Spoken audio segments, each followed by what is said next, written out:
Hello, dear friends, and welcome to the next terrifying episode of Random Rhapsody's Sonnet of Blood. I am Matthew R. Dawson, your friendly neighborhood host and game master for this Curse of Strahd playthrough. And joining me around my virtual table tonight are Brandie, Dyto, Joe, Marty, and Natalie. Say hi, everyone. Hi, everyone. Hi, everyone. Hola. Now, before we begin, we do have a few announcements to get through, starting with the first of our two sponsors for tonight's show, Hero Forge. Marty? Hero Forge offers fully customizable tabletop miniatures with dozens of fantasy species and thousands of parts to choose from. Their easy-to-use design tool lets you build your perfect miniature online using a fully 3D in-depth character creator right in your web browser, which is where we built our tokens for this evening's game. You can build your own today at heroforge.com. Thank you, Marty. Our second sponsor for tonight's show is XSplit. XSplit is a high-quality virtual webcam background remover that works with your already existing webcam. Using this program, you can protect your privacy while you work or play remotely by blurring the background, removing it entirely, or even putting your favorite picture as the background instead. You can download the app today at xsplit.com, and if you use the coupon code RANDOM with a capital R, you can get 10% off of your purchase. You can find our referral link in the show description. Last but not least, I have two campaign announcements for the new year. Starting in 2024, Random Rhapsody has two new campaigns beginning on this network. They're both going to be airing on alternating Mondays. The first one is the Aethertech War, which is a Pathfinder 2 campaign, which is going to have both Dyto and Brandie from this campaign playing in it. The next one is Aether Shanties, which is a Sagas campaign. That one is starring some of the members of the Fab 5 campaign, including our very own Joe. It's going to be a lot of fun, both of those campaigns. One is set within the world of Loropa, while the second one is going to be spanning the multiverse. Both are going to be a lot of fun. Now, to keep up to date on everything we're doing with these new shows and everything in the Random Rhapsody Network, you can follow us on Facebook as Random Rhapsody TV and on Twitter and Blue Sky as Random_Rhapsody. Or I'm sorry, Twitter is Random_Rhapsody, Blue Sky as just Random Rhapsody. But that should do it for our announcements. So join us as we dive into the land of Barovia and continue on with the Conclave Expedition as they attempt to survive a Sonnet of Blood!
And we're back. You should know by now that we do our recaps by offering the Random Rhapsody coin, which our players can redeem for one free Nat 20 during this session. Now, if I do the recap, I'm getting the coin. Nobody wants that to happen, because I'm a horrible, horrible person. So, who wants to do the recap this week? I got it this week. Okay. Urzak, tell us what happened last time on Sonnet of Blood. Previously on Sonnet of Blood. The Conclave Expedition continued their roundabout journey through Barovia after their river crossing ordeal. Finding themselves near the ruins of Aldra, the group ran into some strange scarecrows, which kept Urzak completely paralyzed and unable to protect the others. As his anger and frustration with himself and his deity grew, Corwan managed to talk him down with a persuasive heart-to-heart about the nature of faith. The group also pondered Irina's sudden growth in magical ability. Feeling satisfied but with more questions to ponder, Urzak rejoined the group and pressed on further as they make their way toward the manor. Okay. There you go, Urzak. There's the random Rhapsody coin. Don't forget to use it. It's only going to last the session. Well, Expedition members, let's get some music going here. You are all currently standing around one of the ruined houses along the shore of Aldra Village. Directly outside the broken and decrepit structure that was once a home, there is an old cobblestone street that seems to be leading west into the fog. This fog, as you all remember, is thick with it. You can barely see more than 20 feet around you. Anything at that range is very indistinct, and anything beyond that, you're lucky if you can occasionally see shadows or silhouettes in the fog. It's quite unnerving, especially considering the fact that, scarecrows seem to be leaping out of it at random intervals. So that's got to keep you feeling a little apprehensive as you start making your way. Now, you know that somewhere in the direction of the street west, you know that somewhere around there is a manor house that's sitting on a hill that overlooks the village. And that's where you've all been headed before you got attacked by those scarecrows a second time. With Davos and Irina both keeping as quiet as they can behind you all and just more taking your lead, my question to you, Expedition members, is how do you plan on proceeding from here?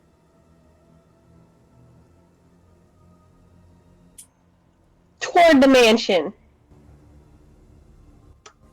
Yeah, I think we should continue, but maybe quietly? Yes. If we can? Quietly. I stare over at Davos. I'm trying to be as quiet as I can. You keep saying that. Or they're 5. I think we're lucky that they've been as quiet as they have been. Oh, luck, you say? I mean, that is certainly a word. Well. Yeah. What about it? I can prepare the silence spell tomorrow, I promised. Smart idea. Does that travel with us? Can you put that on the disc? I'm not sure put it in an area. I don't think silence carries with. Unlike darkness, where you can put it on an object, silence I do not believe works that way. Not really, no. Yeah, nope, it's just a radius. Oh, centered on a point you choose within range. Yeah, but not a mobile point. Doesn't say it doesn't. But not a mobile point. It doesn't say no mobile either. Doesn't right. say no mobile. We do be thinking. What's the D&D equivalent of duct tape? What's that solvent called? There's actually a glue. The thing that only a nod or wish can remove? Yeah, let's not do that. We'll kill the kid. Just can't breathe or eat ever again. Yeah. Okay, well, since you're all planning on moving silently towards that, shit. the manor, you know what I want. You know what I need to want? get some myth roll. An intimidation myth check? rolling, Strahd. No. A stealth check from everybody. All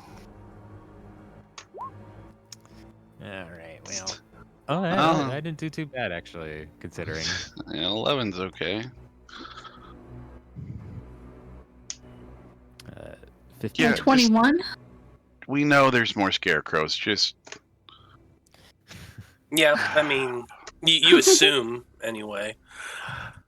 I'm waiting for Irina to load up so I can roll hers. This is a group check. well, we got 2. Well, I guess this. I don't know if Danika gets advantage. We could just say she does. Is there a reason you have advantage, Danika, that you can explain? Listen, I just got here. I got to figure out why I have that too.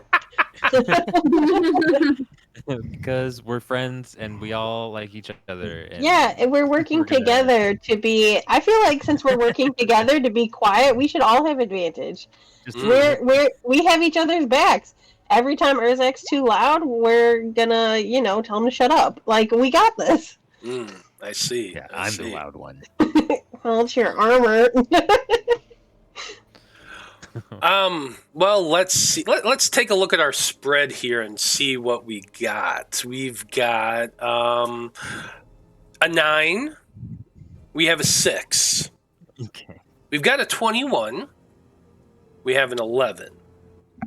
We have a 15. Well done, Urzak. You're the second sneakiest person.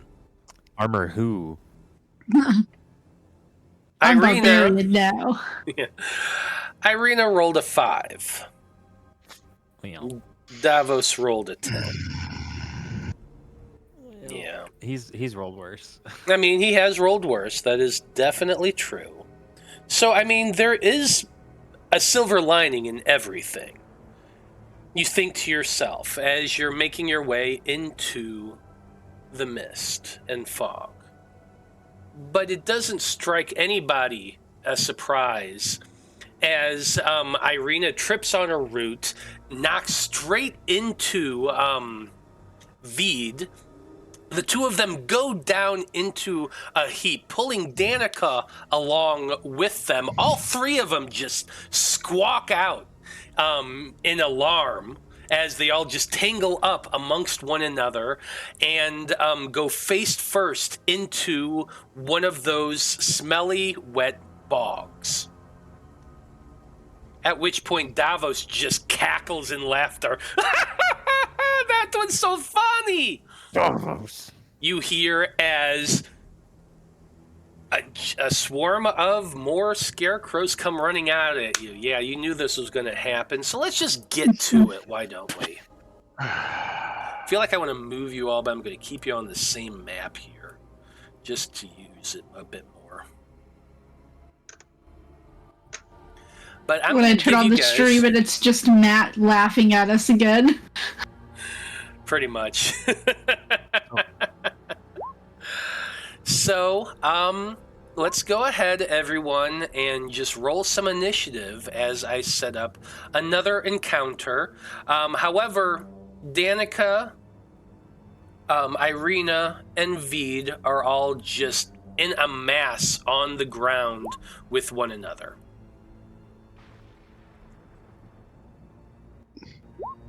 All right. Well.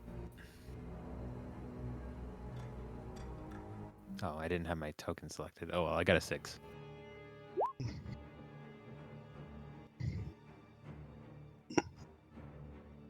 I got an 8. Well, this is going to go well for somebody today. You said you got an 8, Urzak? I got a 6. 6, thank you. No, Danika got the 8. Danika got the 8. I mean, you both sound so alike. It's hard to. Yeah.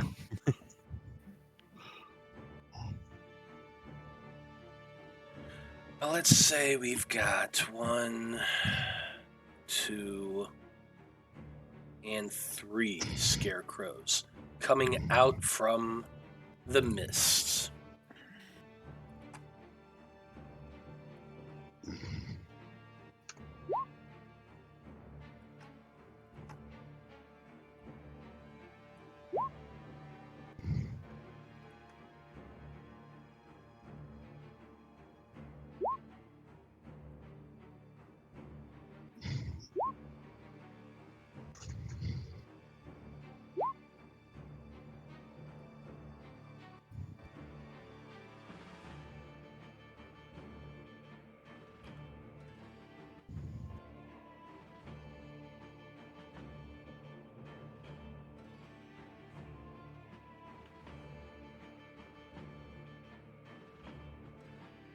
Okay.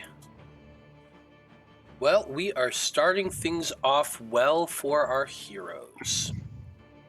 Because springing out from the mist first is one of those scarecrows. It's strange, these creatures. The legs are spindly, almost like just pieces of wood were broken off branches and shoved up under this massive body that it looks just like an old tunic stuffed with seeming like feathers and twigs and ichor.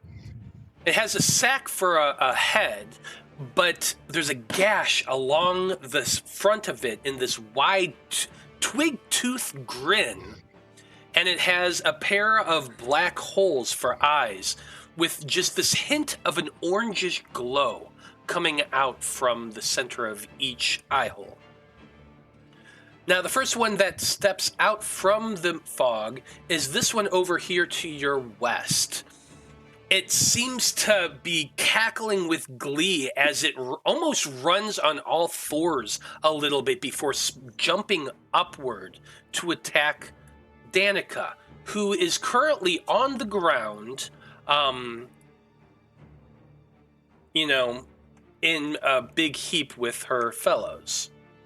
So this is going to be an advantage.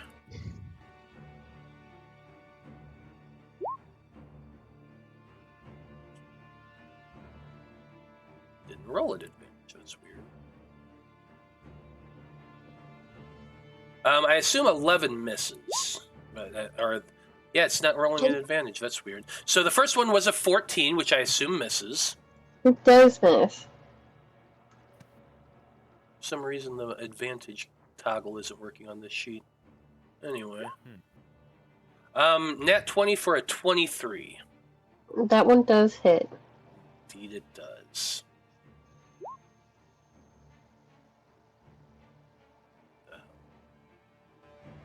Hey, Roll20 is having some interesting issues today. Did it roll damage for anyone else? No? Oh. Yeah, it's Nope. not. Wait.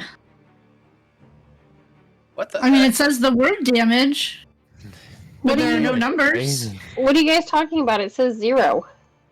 No damage, wild. Yeah, it says it twice. Yeah, it certainly does. And I'm looking at the it's all statted right on here. I'm just gonna reload Roll20.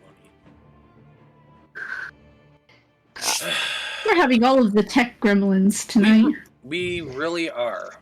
Maybe we should be fighting gremlins and not scarecrows.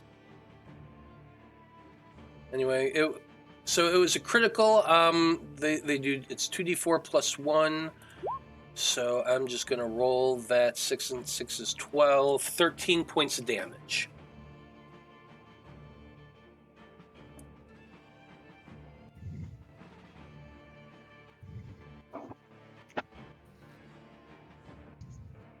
Okay, there's that. Let's see if it'll actually roll this time.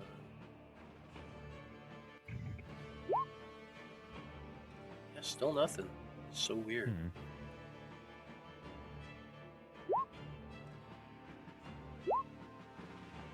Okay, I have no clue why Roll20 is broken today either, but let's just do what we can. Vide, you're up next. You are on the ground, tangled up with Danika and Irina.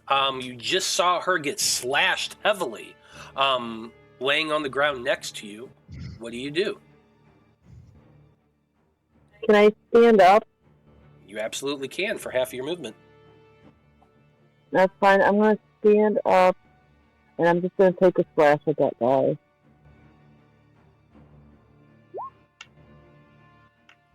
I'm assuming 11 does not hit. Let's see. An 11 just hits. Don't have a whole lot of armor, considering it's, sticks and cloth. Okay. Apparently I don't know how to... It doesn't have a thing for me to hit quick for damage.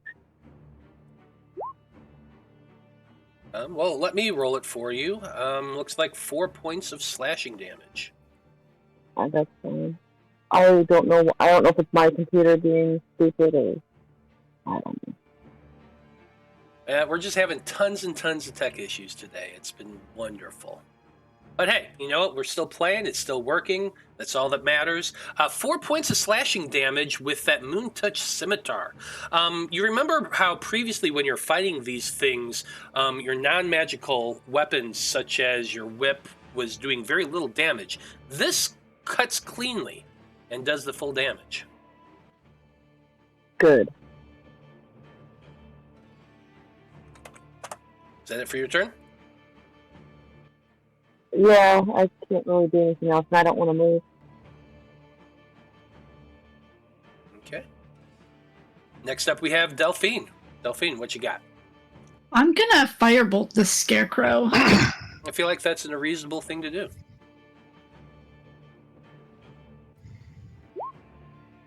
Uh, 26 to hit. Yeah, that definitely hits. 7 fire damage. For 14 points of fire damage, Oh, as that's this right. thing just ignites with flames. It's twigs and cloth. So yeah. I forgot fire does a lot of damage to it. Oh, I can't.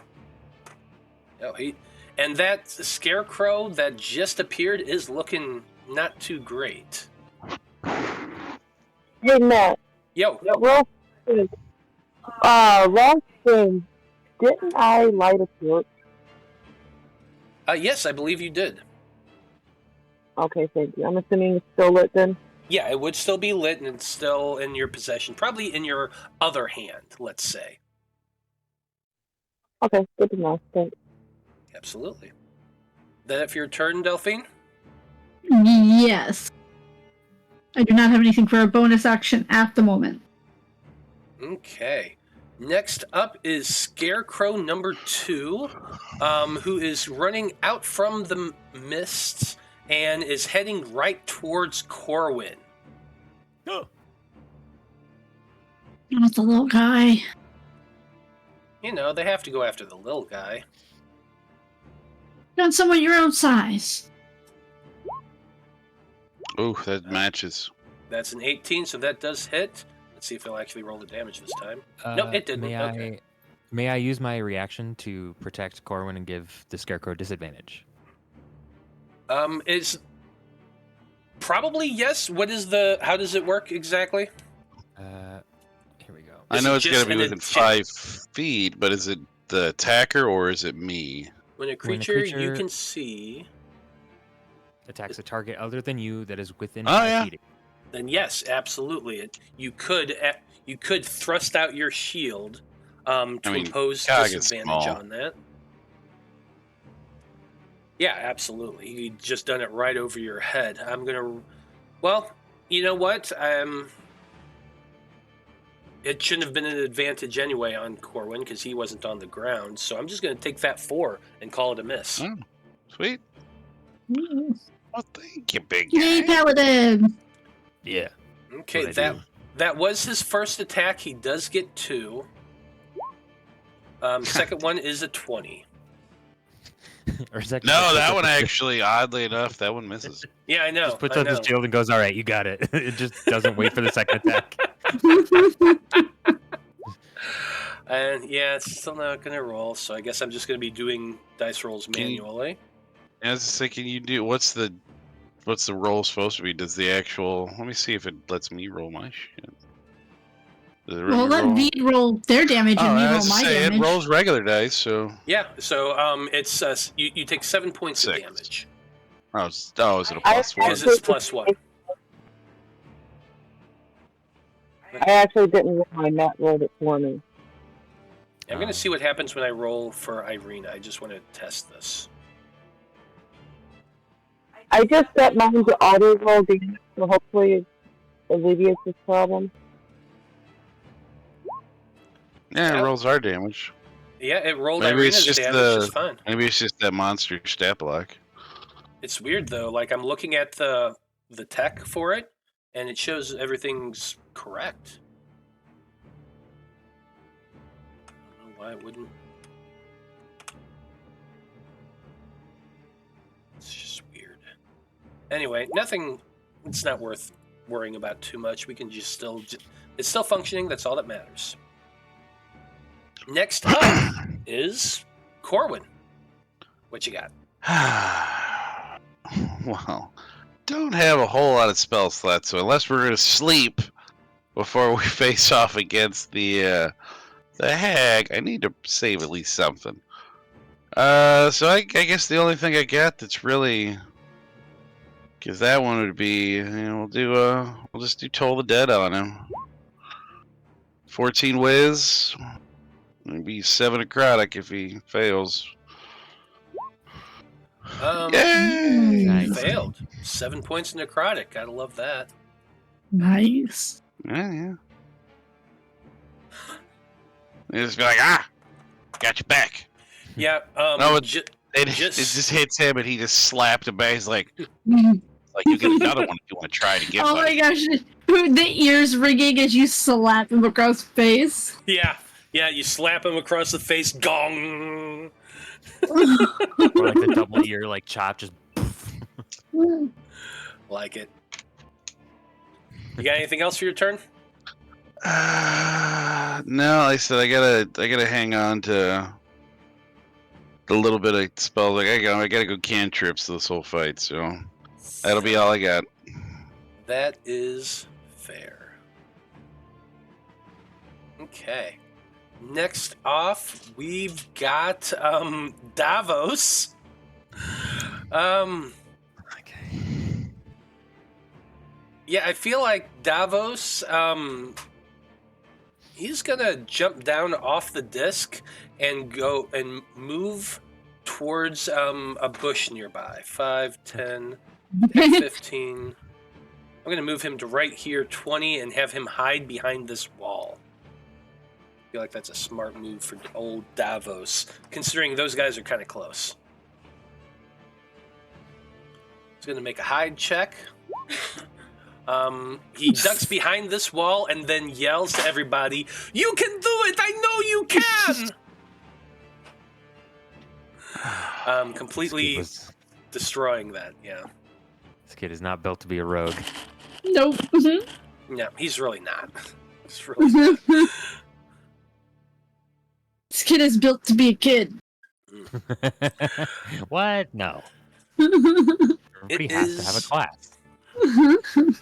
No, he's technically a commoner. The only difference between him and a regular stat block commoner is I brought his strength down to 8 because, he's malnourished, so he's not very strong.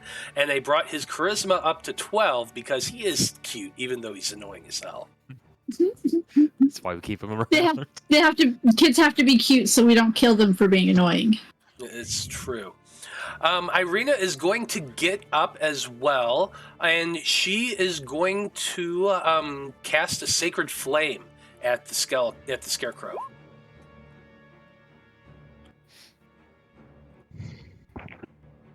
Low damage.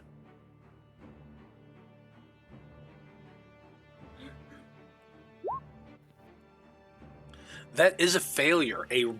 Just a beam of radiant light comes out of her hands, striking the scarecrow and doing the whole 3 points of damage. Danika, you are up next.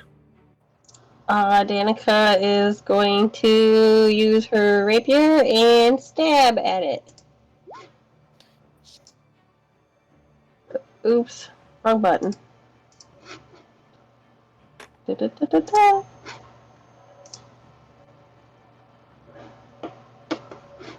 And I got a 20.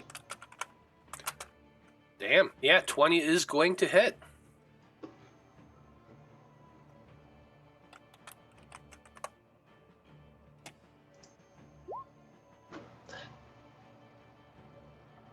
Can I get the 9 piercing?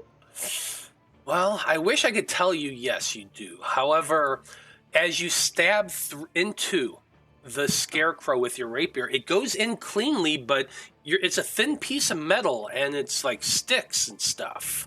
So unfortunately, it does take half damage on that. for 4 points. That's okay. Seems like these things are resistant to non-magical attacks. Got one more Scarecrow. It is going to run up towards Urzak. 5, 10, 15, 20 feet to right there. You know what I'm going to ask you for next. I wish you wouldn't. I know. But I'm still gonna, because you're big and scary. So give me a wisdom saving throw. 4. You are indeed paralyzed, my friend. All right. Since it did that, it's going to only get 1 claw attack at you, which was an advantage. However, your armor holds true.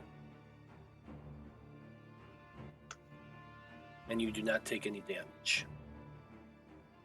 Unfortunately, it is your turn next. So, as you're sitting there frozen with fear, what thoughts are going through your mind right now?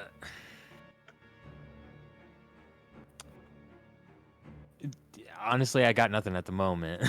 Fair enough. I just hate skipping somebody's turn. Well, sort of. Oh, I At least, got hit earlier. Should I make No, one this... of those two?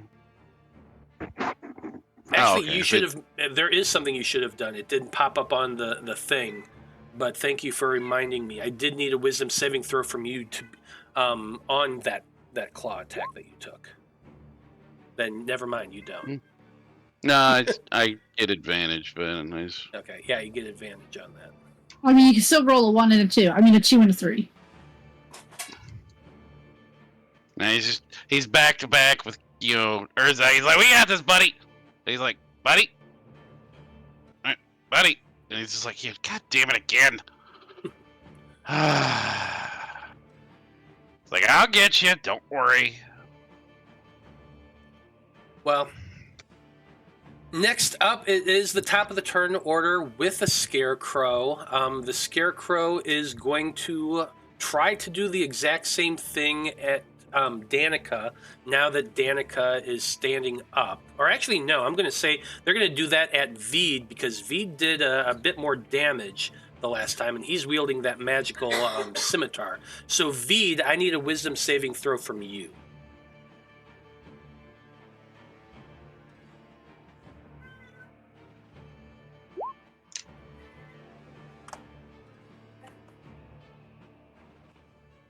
$15. 15 saves. It does try to make a claw attack at you, but a 10's going to miss. And Vide, it is your turn with Delphine on deck. Okay, because I'm just going to do much the same. I don't want to get too complicated since this is glitching on us. That's fair. So 18 hits with 8 damage. 18 does hit, 8 points of damage. You slash through this Scarecrow with that magical weapon, and you take 8 points of damage. It's looking severely hurt now. You have anything else for your turn? I mean, unless I can thrust out my torch and light them on fire. Well, don't forget, you do have an action surge, unless you've used that today.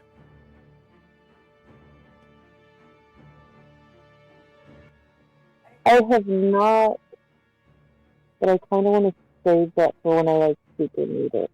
That's fair. I was just reminding you about it. Okay, next up is Delphine. I am going to cast Hex on the one in front of Urzak. Okay. It twinkles with a dark purplish light that only you can really see. And then I'm going to firebolt them. Oh, wow. I rolled max damage for the first hit. Let's hope this hits. Ooh, 26. 26 does hit. 10 fire damage and 6, that's force damage, not necrotic. Okay. You see that glow extending around the creature, and you blast it with the firebolt, which hits and begins to burn, but the force of it also kind of blows out the back of the scarecrow a little bit. It seems that force damage also is particularly effective against these. Oh. And let's just say, I don't know, strength. Strength sounds good.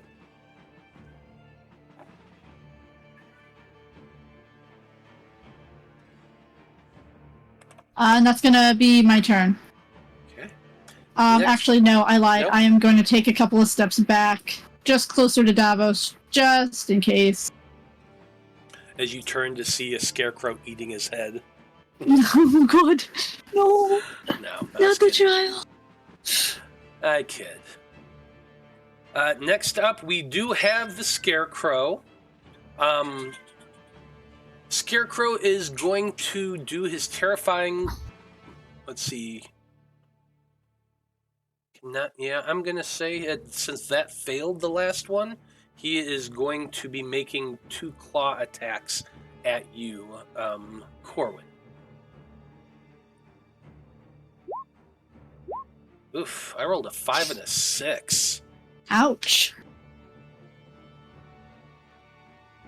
So 2 slashes at you, but you have your shield up. You're just holding it up over your head as this thing is just raking its claws down on you, but they cannot get through. And you're up next. Alright. I guess it's a Sacred Flame, more of a... That's a ranged attack, so yeah. Well, Sacred Flame's radiant. Or is a... It's a saving throw. It's a saving throw. It's not. Oh, it is? Attack Well, yeah, roll. then we'll Sacred Flame. I was thinking it was ranged Yeah, no. for some reason. So 14. Oh, wow. Oof. 14 dex for 1 radiant.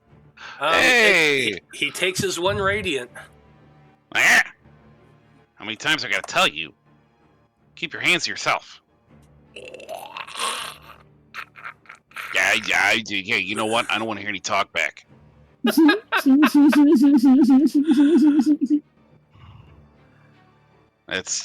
gonna, that's it. No bonus action. Fair enough. Davos is still hiding behind that wall. He sees Delphine coming up, and he peeks around it and says, "Delphine, I'm hiding over here!" Mm-hmm. Keep at it. With his You're doing 5. great. I rolled a 5 on the stealth. This is great. Irina is going to attempt to finish off the scarecrow that is next to Urzak. She assumes that Danika can deal with the weak one in front of her. Wow, I rolled a 1 too.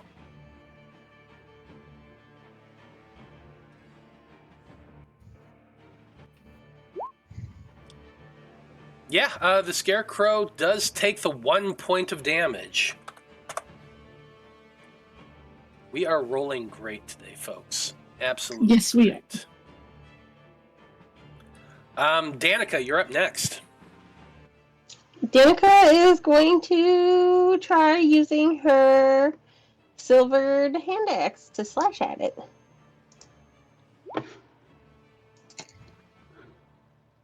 And she gets a 21 to hit 21 does hit. with 4 slashing damage. Well, you hit it with the axe. Unfortunately, it doesn't count as magical for resistance purposes. However, it only had the 2 hit points left. So I'm going to say, tell us how this looks. She's going to hold her little silvered axe in both of her hands and use all of her strength and do a spin, chopping at its spindly little scarecrow neck, and it chops its head off. And the little head sack goes flying, filled with twigs and branches and what appears to be black feathers. Can it land towards Davos? towards Davos. Yes. Like I wanted to like fall like right in front of where Davos is hiding. Absolutely, absolutely. It So when he lands right- fails his next stealth check, he just screams. Yeah, probably. Next off is the scarecrow that paralyzed Urzak. It's going to try to make 2 claw attacks at advantage at you. Highest was an 8. That's a failure. 21, I assume, does hit. Yep. And as you are paralyzed, this is considered a critical. So 15 points of slashing damage. So anyway, it is at the end of its turn. Urzak, you seem to feel as though the frightening hold that's holding on to you releases, and you're able to move once again. Oh, sweet.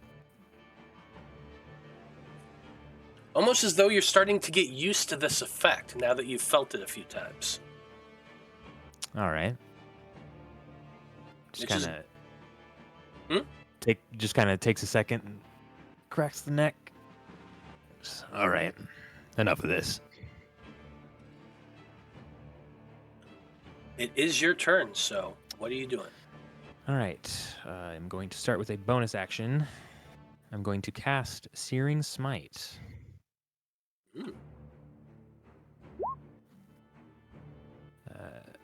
So next time I hit a creature with a melee weapon attack, I can do 1d6 fire damage, and at the start of each of its turns, it'll make a con save for more fire damage.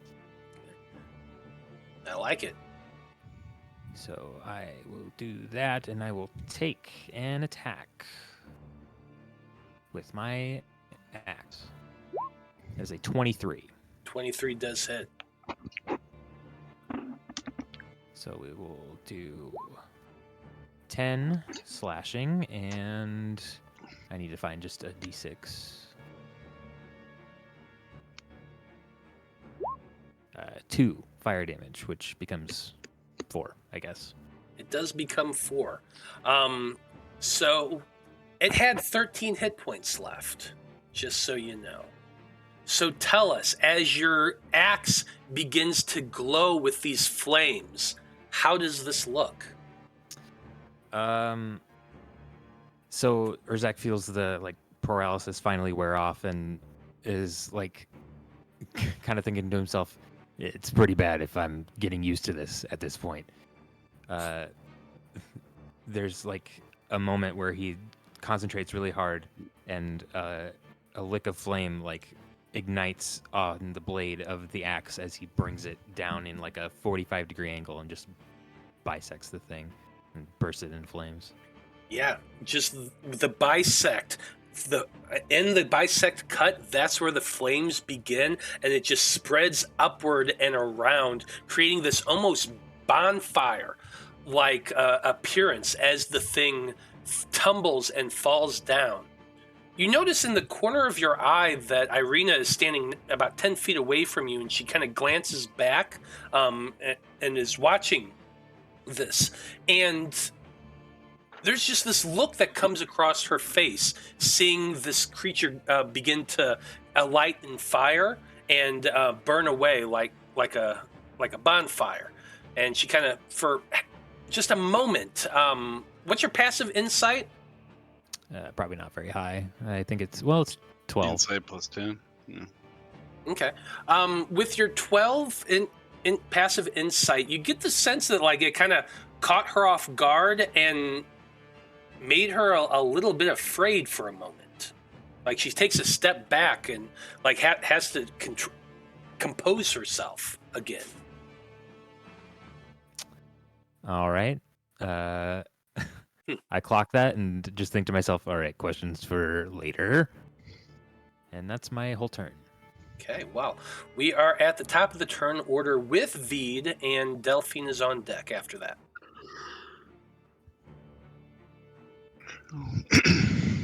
So, Vide, what you got?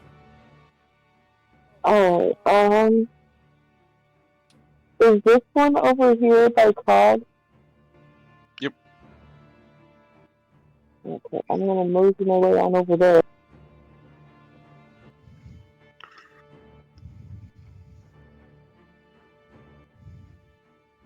And I'm gonna do the same. I'm assuming 9 misses. Oof, yeah, 9 definitely misses. I think it was, what, an 11 or 12 that hit? Yeah, 11 was the one that just hit. So, yeah, that's gonna do it. I didn't swing quite hard enough. Fair enough. Delphine, you're next. I'm going to use my bonus action to move my hex over to the remaining scarecrow. Okay. Again, we'll just keep it straight. It doesn't really matter, because I don't think we're going to be doing any checks, and I'm going to firebolt him. 16 to hit. Does hit. For 9 fire, so 18 fire. 18. And 3 force damage. And 6 force. Ooh.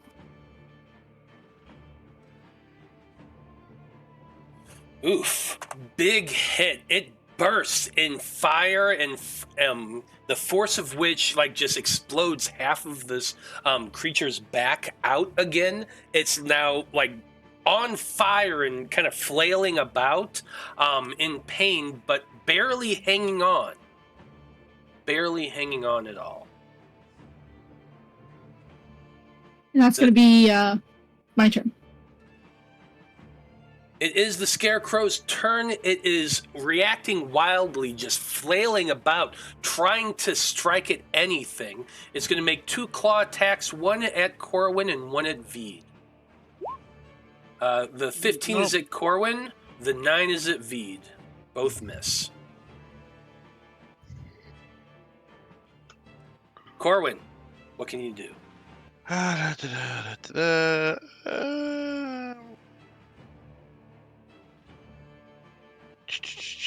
We'll go with we'll try and toll the dead again. Ooh, it's better 11 necrotic, so but a 14 wisdom. 17 succeeded. And Mr. Smarty Pants. Don't worry. Just flailing about, as burned as it is, it can't hear anything. It's just its ear holes are burnt. See about that. Alright, that's his turn. Okay.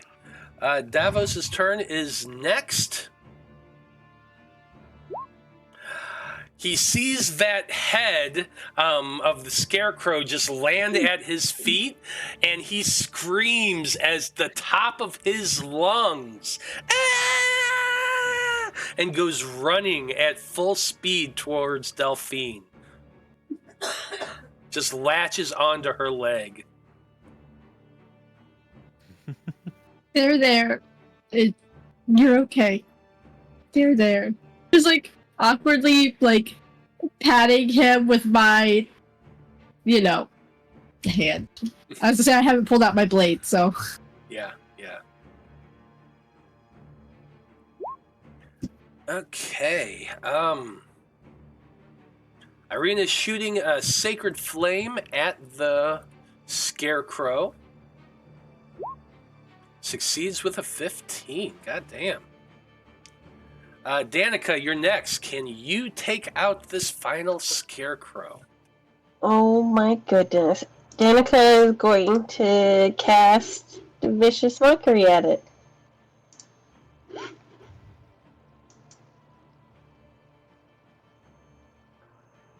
Okay. Wisdom saving throw. Rolled a 2. So you get 2 points of psychic damage. 3. How do you viciously mock a Scarecrow to death? That's what I gotta ask you. You smell like a soggy shoe sock? Oh, my pride! As it falls down. It's probably more the fire, the continual flames that killed him, not the mock, but we'll give it to her. Well, it hasn't been in a poopy boot before then.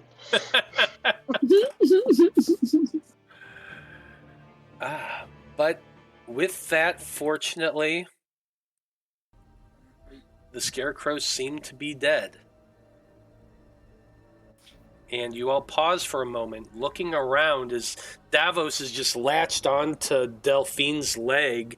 That was so scary! It tried to eat me! Did you see it? It tried to eat me! Yeah, I don't think that's going to be the last thing that tries to eat you, kid. He just shudders at that thought. Delphine's not the most motherly person. Ain't that the truth?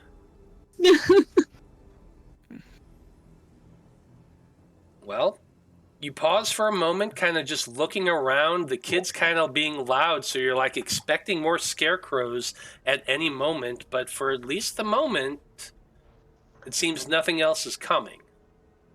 Well, Danika is going to cast Healing Word on herself. Because she needs it. Davos, if you're gonna latch, can you at least get on my back so I can walk? I think she took like 4 or 5 steps, like dragging her leg with him just wrapped around it. Oh, for sure. Does anybody else need any healing? You?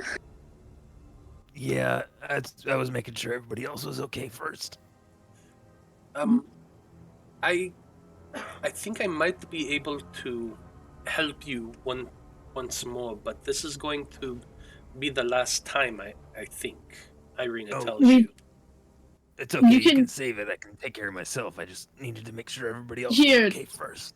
Drink this, and I will give Urzak my healing potion. What's the roll for that? I think it's just 4 plus 2. Yeah, 2d4 plus 2. Yeah, if it's a lesser healing, it's 2d4, which you should have the potions toggle as well. Oh, right. Potions. Minor, lesser? Lesser. 10. There you go. Oh. Cherry.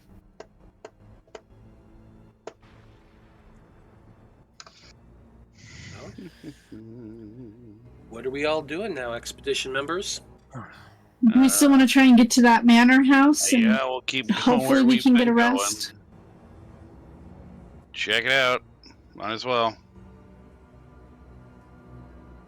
Okay.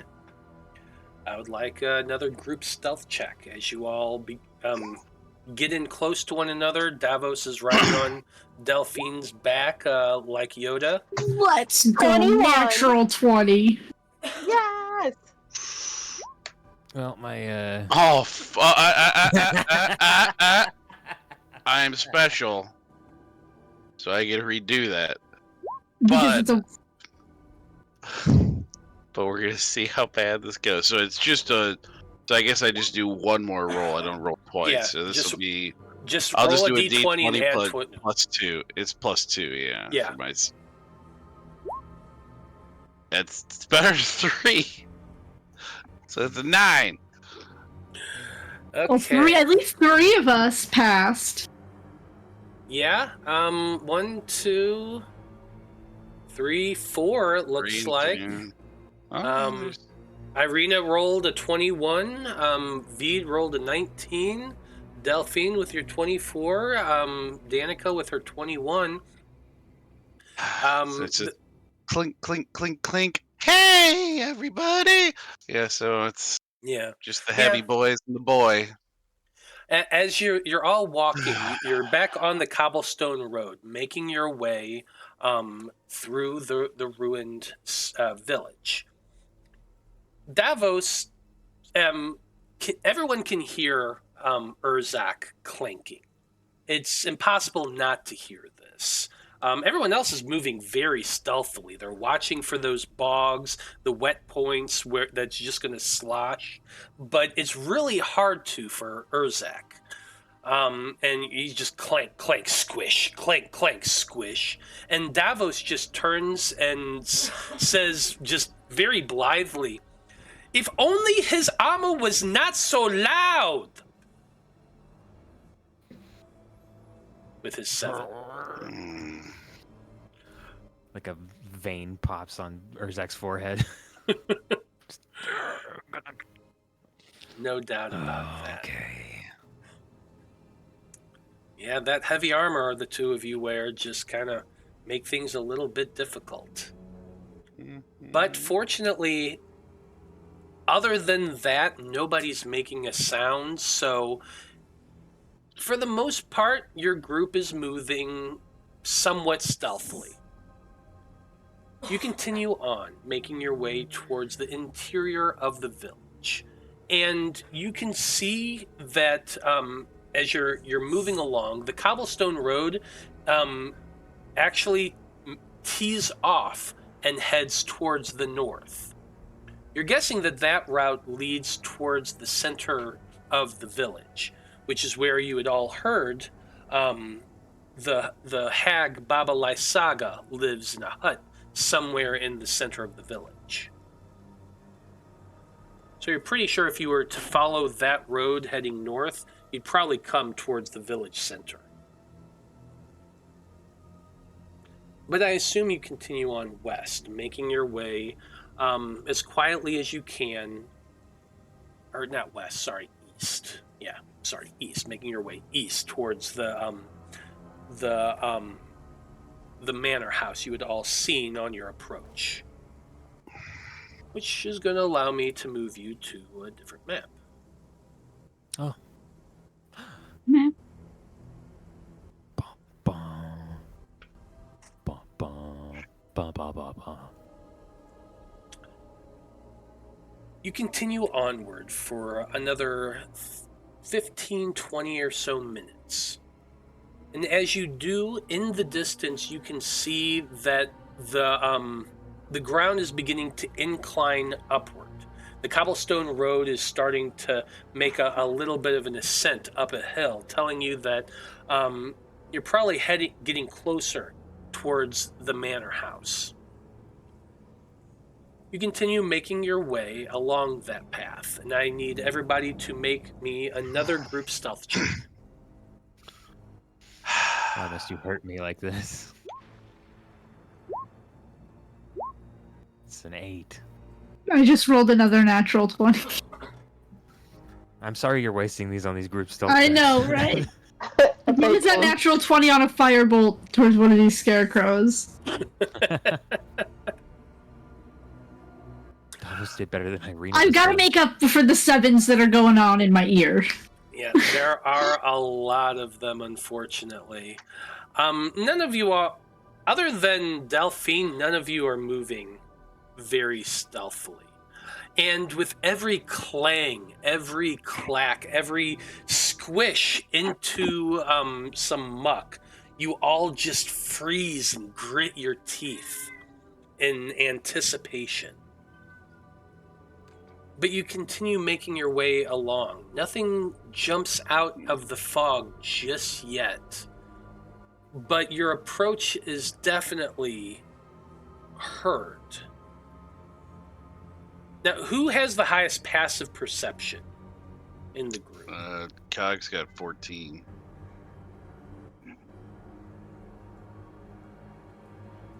Then I guess it's 14. I guess so.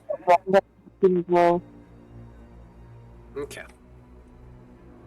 Well, you all continue making your way around, and you can see that the incline is starting to get steeper. You're starting to come around a bit of a hillside leading up, and the cobblestone road that you're on is starting to fade into more of a compact dirt road. At the top of the hill, you can see that there are old wooden stakes driven into the ground that at first you think possibly a fence, but the closer you get to the hillside looking up, it looks less of a fence and more just like a stake in the ground. They're massively old, gotta be decades at least. They definitely have seen a lot of wearing and age. It's not like just a fence post in the ground, but their placement is odd because it's definitely not a fence, but there's just these stake posts driven into the ground up there.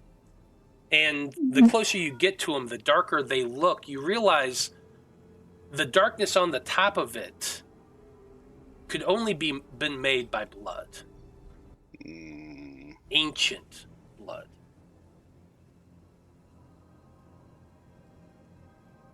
You all continue onward, making your way around. And in the distance, towards the south, you can begin to see the outline of the remains of a mansion that's built on that highest point on the ground. It has been reduced to a pile of stone and rotting timber. There's these empty arched windows stare out at you, giving the place a very dark and kind of haunted appearance. You can stop right there. You can, as you get closer, it looks like towards the back of the ruin, there is an untamed garden that runs rampant. It's surrounded by broken walls that are no longer able to contain it. And you can see that the trees are huge and unkempt. The closer you get to the mansion, Cog, you would be the first one to hear it, but the closer you get, eventually all of you would begin to hear the sound of bleating. Oh, it's like not bleeding. Yeah, not bleeding as in blood. Bleating as in goats making a sound. You continue on closer to the manor house. And as you get near the edge of it, you can see to the west of the house, there is a crude wooden fence that has been erected not far from the mansion. It forms a big square in the center of this yard, and there's the sound of at least half a dozen or more goats kind of clanging around behind the fence. Do you all approach? Yeah. I mean, the goat pen itself. Are you approaching that, or do you approach the mansion? Does anyone have to speak with animals? No. Danika does. Yeah, Danika does. Oh, yeah. It's true, but do I want to waste it to talk with goats? Well, isn't it? When we're trying to never find a alone. hag? Maybe not.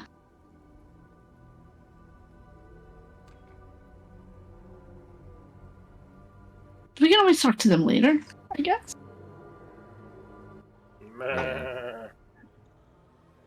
Okay, so how do these goats look? Do they look like well fed? Do they look like? Are you Like, approaching? Are you approaching the pen itself? Yeah,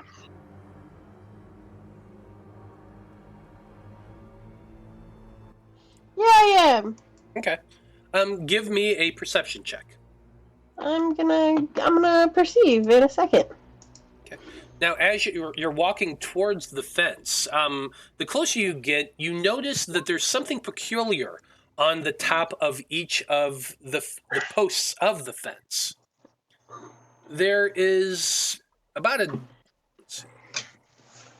there's about a dozen fence posts in total, around this square pen. And on the top of each one is a human skull with its eye socket pointing outward towards you. One. Now, what did you roll for your perception?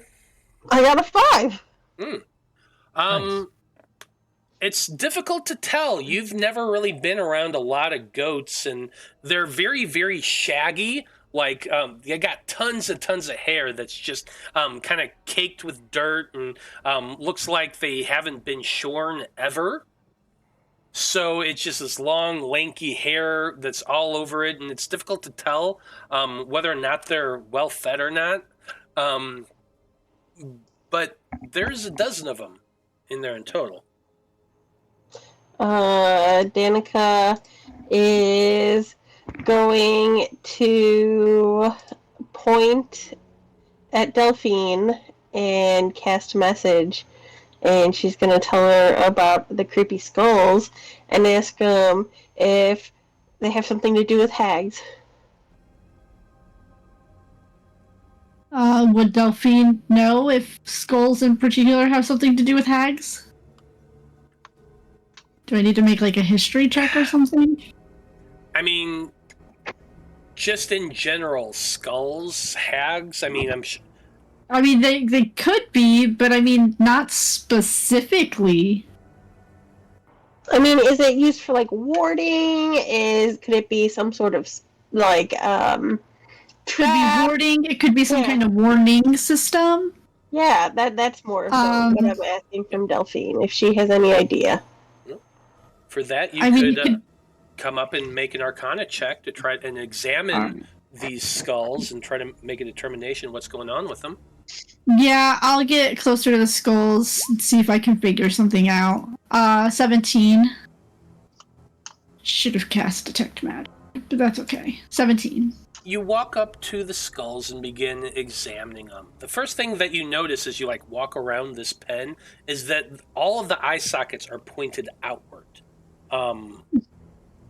You're kind of examining them. You're looking under them. You're careful not to touch, but you can see that on the inside, etched in the skulls, there's a few carved runes just kind of etched into the interior of the skull.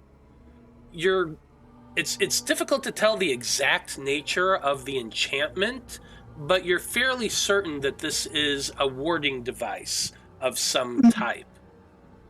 You also note that there is not a gate on this pen. It's just 4 walls around the whole thing, and the wood paneling themselves is about 6 feet tall, 5 feet tall, so you can just barely see over it. And so, chances are it has something to do with the fact that between the fact that you don't see a gate or anything, and combined with the skulls, the runes, and the fact that they're all looking out, you're fairly certain that whatever ward is there is meant to either alert or keep in what's in there. It's some kind of warding system, very heavy. So, I mean, if there's a hag in the area, it probably has this area warded. I would stay away. Because if it's any kind of an alarm, I don't think any of us are in a situation to deal with a hag at the moment.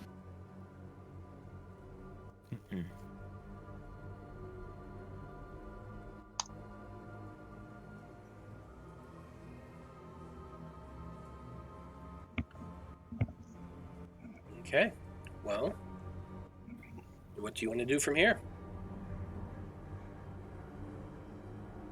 Continue to the manor? Yeah, it sounds good to me. You all gather up and start making your way to what you're guessing is the entrance of this manor. It's just a big arched hole in the wall. But judging based on the architecture of the stone, this has to be the threshold. The manor house itself is relatively big, or at least you're guessing based on what remains of the ruins that it was once a fairly big structure, 3 stories at the least. You make your way inside, and you can see a few walls, not a lot of them. Most of the interior has fallen in and just lies along the ground in rubble.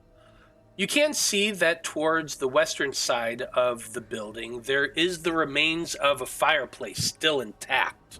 A nice big stone dome on the side with a hearth and everything, and you see some debris like leaves and stuff like that has been just kind of pushed inside that area from the weather, and there is like wood along the ground that's just lying there, twigs, old branches, things like that. So you could make a fire in the fireplace if you want. You all start exploring, moving about a little bit more, and that fireplace in particular looks kind of interesting, so you all begin to approach it. But as you do, a form begins to swirl in the area, much like the fog that remains at a distance as you're all there. But the cloud itself seems to swirl and move and form together, creating the features of a ghost taking shape out of the fog. This ghost appears right before you in front of the fireplace. It has the form of a man, a giant of a man, about a little bit taller than you, Urzak. Humanoid in appearance, though some of its features are indistinct and misty. However, the features that you can see are mutilated. Its face horribly bashed and side to side, and kind of the jaw looks as though it has been dislocated and shoved to one side. Its belly is ripped to shreds, and his entrails hang out from his guts like frayed ropes. Now, despite this intimidating presence, the apparition has a cringing light in its eyes, and it looks towards you all, and just those eyes kind of lock on with yours, this sad sort of appearance. He says to you, "Why do you invade my home? Be gone, I beseech you."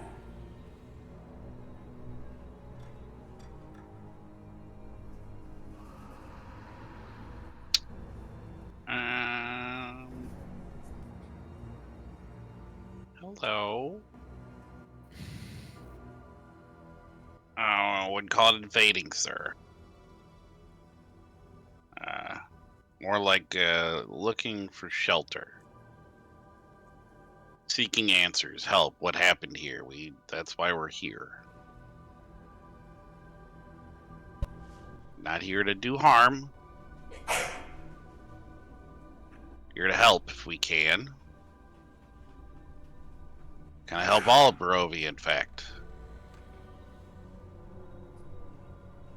You come seeking answers, seeking questions about the past. There are many questions here. This place is cursed. This land decimated. There is no rest here among these ruins. Only sadness and woe.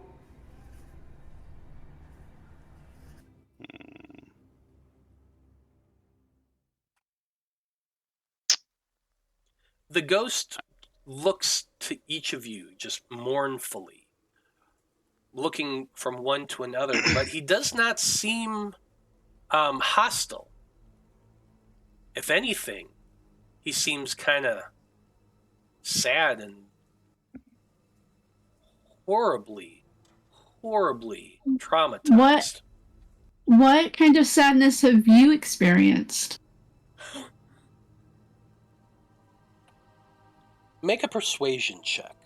Oh, can I not? I think that's pretty self-evident there. I mean, it's here for a reason. 9. I feel like Cog was working with you on this as well, so you can't have... Yeah! 7.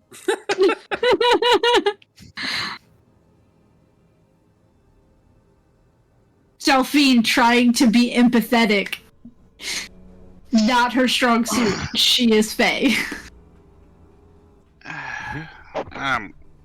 We are all I'll have to... cursed. We have all... I have been cursed by the devil, forced to remain here, to witness my failure, to stand and warn any who come. The horror that is the devil's anger. Yeah, we haven't seen it in person yet, but we've got a couple of whiffs of the devil's anger. I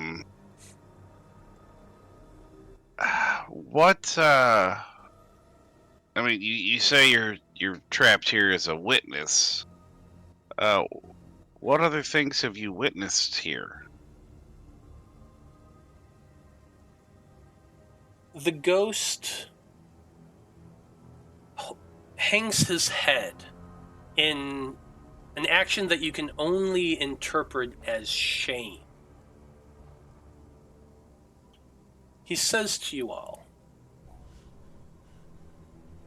There was a woman who lived between Aldra and Doina, a healer of some renown, who it was said had the skill and knowledge to cure any wound.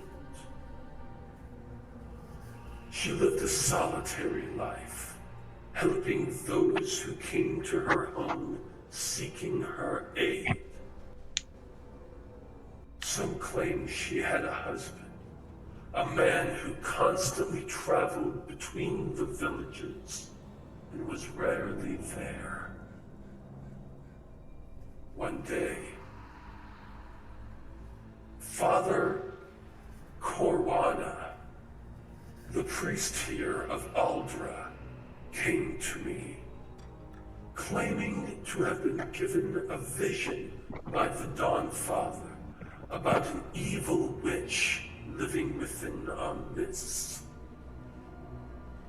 The priest was convinced the people are... I'm sorry.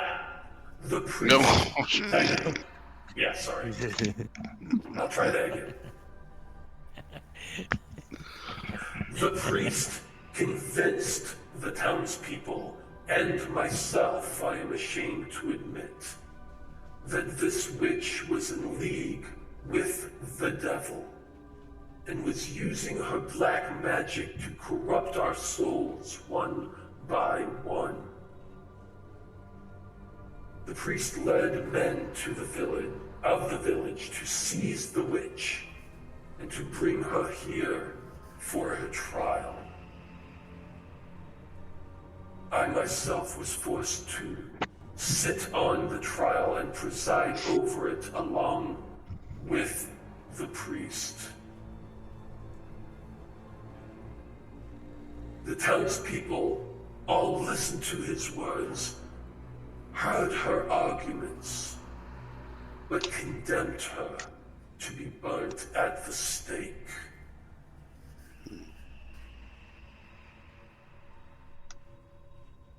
It was much to my surprise that it was the healer, Lise, who they had dragged back to the village. She had been beaten severely during her journey back, and I could hardly recognize her under the blood. But I still remained silent and allowed this to happen.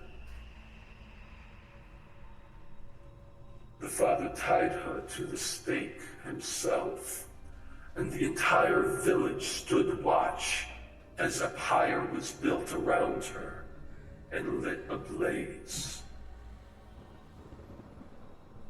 Oh, the sounds that poor woman made. Even as she burned, she screamed out into the night, begging whoever was there not to take vengeance on our village. She cried out that we did not know what we were doing, even as the flesh was charred from her bones. The village was destroyed 1 month later.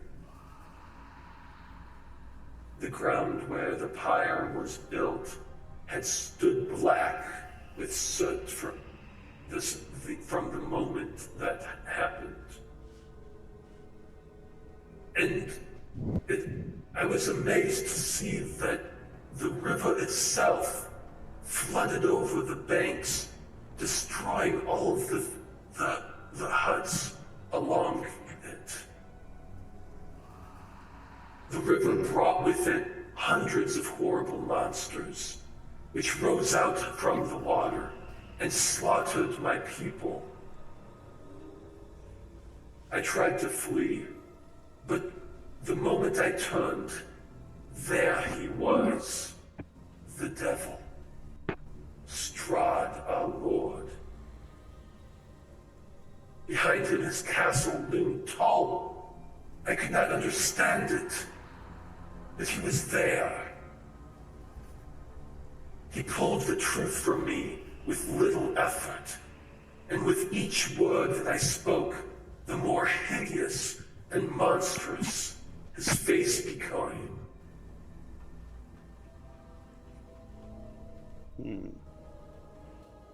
In that moment, the ghost hides his face with his hands, and his shoulders begin shaking with sobs.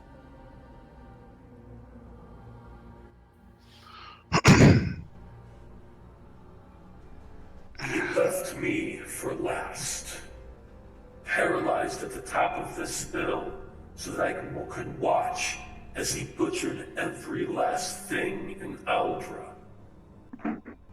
He even ripped the throat from my son right before my eyes and left him crumpled in the dirt.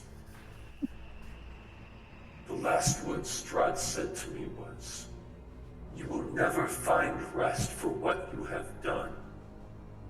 You will remain here for eternity and stand as testament to the righteousness of my fury. Your kind, humanity, has failed me for the last time. I will wipe them all from existence," he said to me. That was the last I saw of him. Here I have remained ever since that moment, forced into this continued existence where all I can do is tell this tale and mourn my failure. And you said it was, Strahd appeared, but you believe it was him that brought all of this on you? Why would he? Obviously all of this happened because the woman was burned at the stake, but why would he do all of this? Because someone burned I would assume, an innocent woman. Why would Strahd go to that length? He's not that sounds like a vengeful god striking down someone for taking one of his followers, but that's not Strahd. What? Who was? Do you know the identity of the woman? The witch, as it were? Her name was Lise Tetz.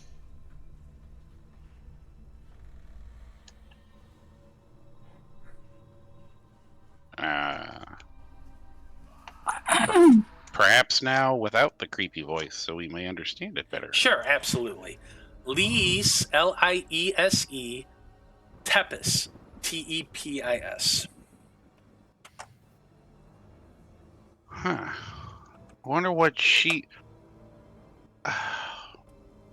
And he said while she was burning, she was calling out to something, saying, don't harm them. They didn't understand. And Strahd arrived.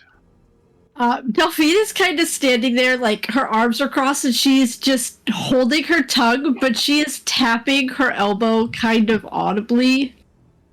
All right, sugar, I got good ears. What do you tell? What's going on? Who Yeah, go ahead. is Strahd obsessed with? That just recently started healing? Yeah. But Strahd is obsessed with a woman from the past, and she resembles her. Did this woman also resemble his lost love? I don't know. This is the first I'm hearing of a lost love, but... No, we've heard about... Well, I mean, but, like, actually, like, hearing what happened. Yeah, Oh. you don't know. You're. I No, think we've heard that we've heard that she. We've heard that another name before that she resembles somebody, and that's why he's coming. Yeah, Obsessed with her. that's what, what's his face, I the can brother. infer that it's a lost love. Because why would any man go crazy enough to do this anyway? It's always going to be over a woman that he loved. We're not. Hey, that's all of us. This isn't just Cog speaking. This is Joe speaking now too. Who is Joe? He's this cool guy. You know what? It's all right. You'll meet him later. I was trying to set you up there. Never mind. Well, I'm going to recap what has actually been said on here. Is that Ismark believed that Irina was being attacked by a vampire, and the only vampire he thought of it could be was Strahd. When you showed up, it turned out that it was a female that was biting her. Good. You've now heard of somebody else that Strahd showed up and killed a bunch of people because got killed. But that's sort of really the only correlation that you've heard so far. Did we? What was that vampire's name? The female one that bit her. Or did we think bit her? I don't think he actually said her. Did he say her name? Did Strahd say her name? Did you write it down? I don't know. I don't have that booklet anymore. Oh, you know what? Maybe it's in my actual... I'll have to look at my notes in a bit. But I'm just thinking, it's like, what if he saved her? But that's her now. You know, I mean, maybe that's you're all the he cleric. can do? Don't you guys believe in, like, reincarnation or Well, something like that? yes, but I mean, this is a little different. This is dark stuff. This is necromancy. This isn't my forte. I mean, Wait, hold on. I think I know an expert. Vide? Oh, we're gonna crack open that cookie, are we? What you got, Vide? What makes you think I'm an expert? No reason. No reason at all.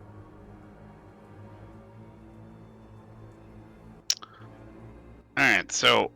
I just think it's a coincidence that Strahd already lost shit once. Yeah, and... Over on one of his followers. And now they can heal? Sir, how if you don't mind me asking, how long ago did this happen?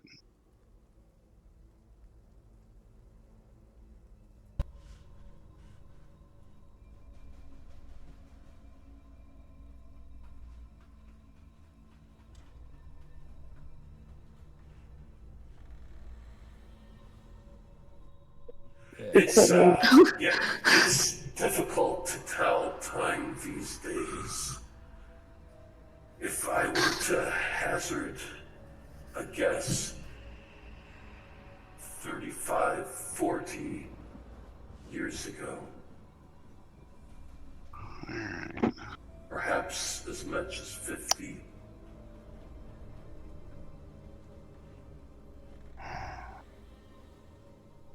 I mean, it's a possibility, but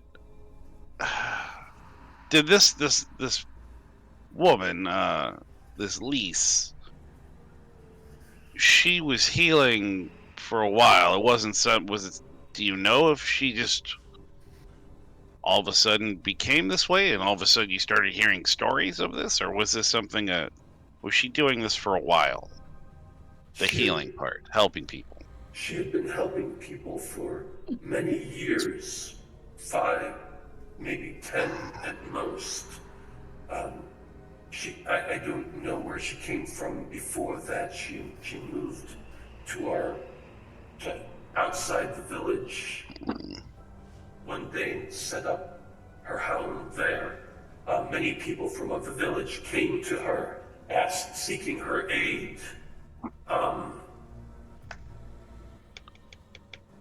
It was not until the father came and spoke of his vision from the Dawn Father, condemning the woman, that anyone thought she was a problem at most.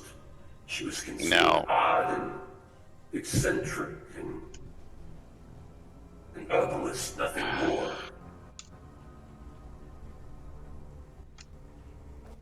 You know, I'm not going to say this isn't possible, but it could be that the father was a tad bit jealous.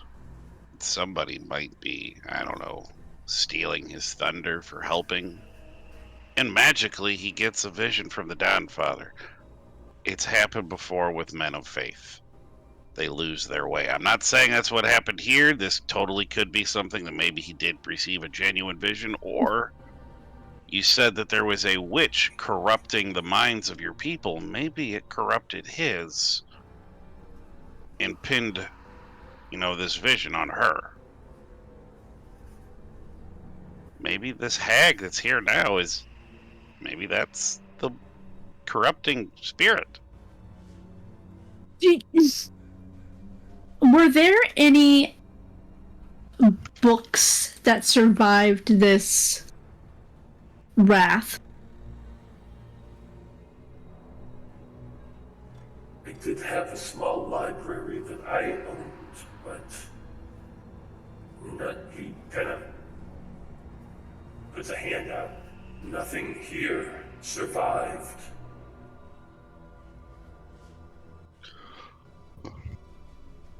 Because we're looking for something that we're assuming is a book. We are not sure exactly what we're looking for, but it might answer some of our questions.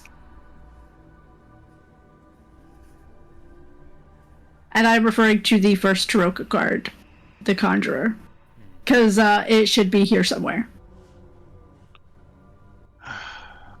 There was one who showed up perhaps a decade ago, a traveler like yourselves, seeking something. I warned them as I warned you. They went into the back garden, and I never saw them again. Is that with the goats? Is that the back garden? No, I think the garden was separate. Yeah, he points to the south. there's I mentioned previously there's a back garden behind the mansion.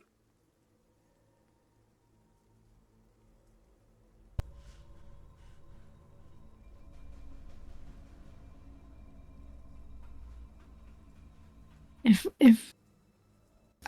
what we're looking for is here, not here, but in this town, it may answer, I don't know, because it says it's a history of love and vengeance and sorrow and regret. If you seek a vision, if you seek stories of vengeance, there is no greater story of vengeance than the one of this village and Strahd's terrible vengeance upon this place. The location that young woman died still remains here. Strahd raised a monument to her in the place where she burned. Witness it. Witness the place that damned us all. It lies to the west of my manor. Of course, it's where the hag is. Sorry, to the east. To the east. Oh, okay, never mind. Good. I always mistake east and west on this damn thing. Because it's backwards. No, I am right. It is west. Yeah, that's west. Where the hag is, right? It's the center of town? The map is correct. So north is north, west is west, east is east. West of where you guys currently are on the map is to the left. East is to the right. I was right the first time. It's the manor's to the west of town. I don't know why I'm getting so confused with that today. But no, the hag's location is to the east, in the center of town. Her monument lies to the west of the manor house. I still... we need to check this out. It might give us some clue as to who she was to Strahd. If he's not only destroying the town, but then building a monument to her. Right. Well, maybe a couple of us can go? Alright. You remember last time? Yes, I remember last time. Okay. Just checking.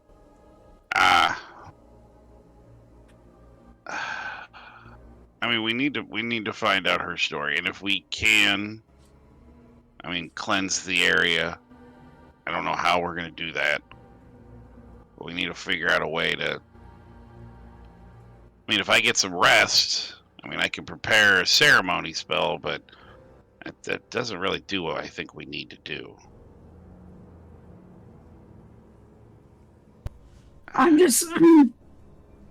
It's just quite a big coincidence that Irina can now heal and Strahd killed. Yeah, but this woman had been healing for, he said, like a decade plus. We don't know. Irina's never needed to. Irina has been listening to this whole conversation, too. We're just talking about her. Yeah, she is just kind of standing there towards the back with Davos. She's been listening to this whole thing. I'm not going to say the coincidences aren't something to consider. But you got to think, if he raised a town and damned it for all eternity because they killed that one, he didn't instantly vaporize his servant for attacking her. I know she's alive. That's a good thing. He's gonna look back and he's like, "It's good to have you, sweetheart." But you gotta think, destroying an entire town, scaring her and telling her to go away. We've got to find that book. I think that's the only way we're gonna get answers. Irina's been very thoughtful listening to this whole thing. As you all kind of talk about her, you then watch as she just turns, looking in the direction that the ghost had said, and begins walking off in that direction. Oh, God damn I'm it. gonna All follow. right, let's go. Come on. Oh, Kaz will turn around and he goes, it's nice meeting you, sir. I will try and do what I can to help you pass on to the next world. I'll do whatever I can. It's like I'll be back. If Oh, you name's wish, Corwan, by the way. if you wish to help, there is something you could do for Oh. me. Oh, yeah. What's up? If you could find the remains of my son and lay his bones to rest, I could at least remain in peace knowing that his soul has moved on. Do you know where we might start that look for that? The last time I saw him is when Strahd eviscerated him and threw him at my feet. I was staked to a post, impaled upon it at the edge of the We saw those. hill.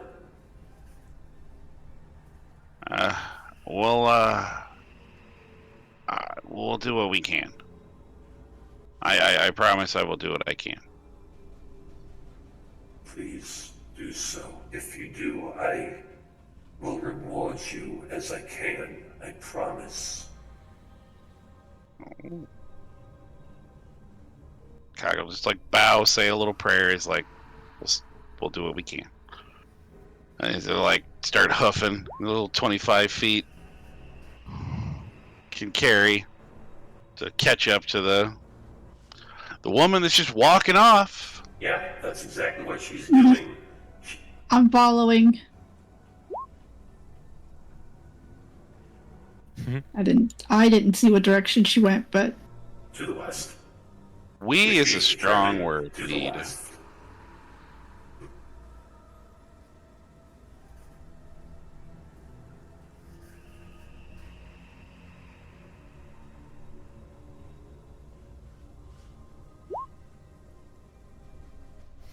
And actually, I think this is a great place to pause and take a break. So, we will be back in about 10 minutes, folks, and when we get back, we're going to find out what's going on here at this monument of a former pirate. It's going to be interesting, at least, so stay tuned.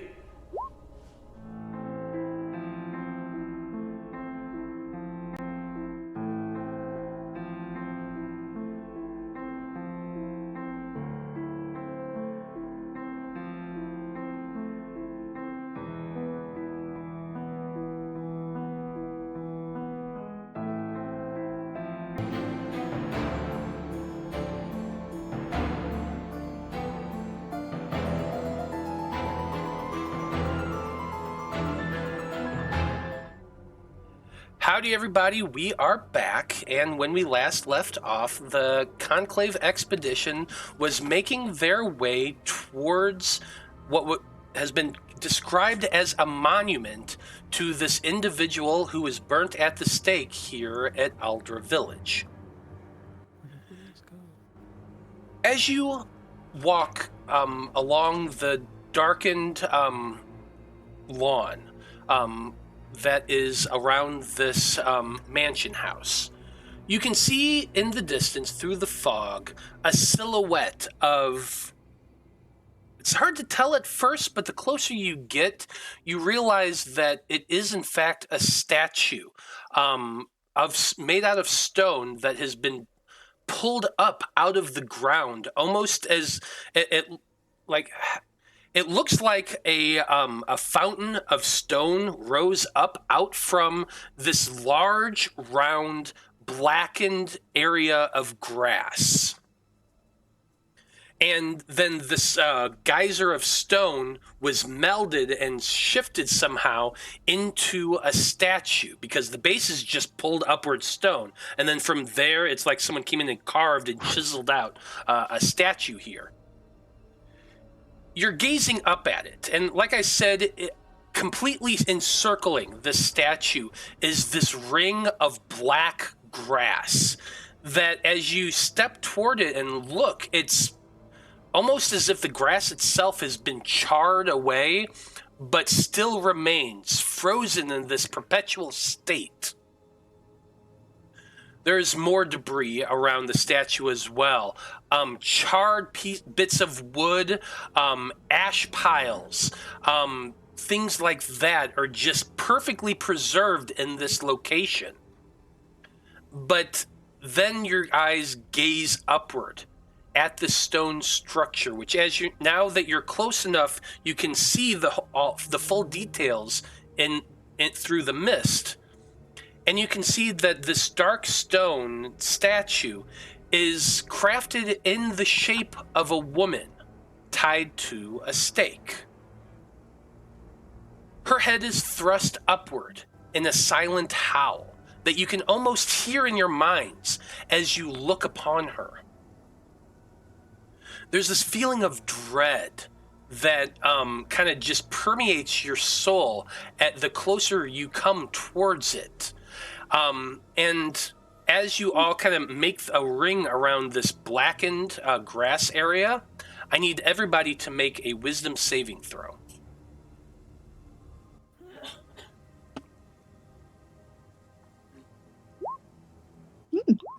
Would this have 21? to be against a fear of Yes, some kind? it would. 18. Danika gets a 2. Oh, I got a 15. I got a 10. So, Danika and Vide, the two of you are just absolutely terrified the moment your feet touches the burned grass area.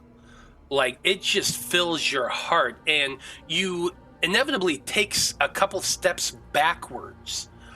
You currently have the frightened condition, the both of you. Irina, on the other hand, seems transfixed by the statue.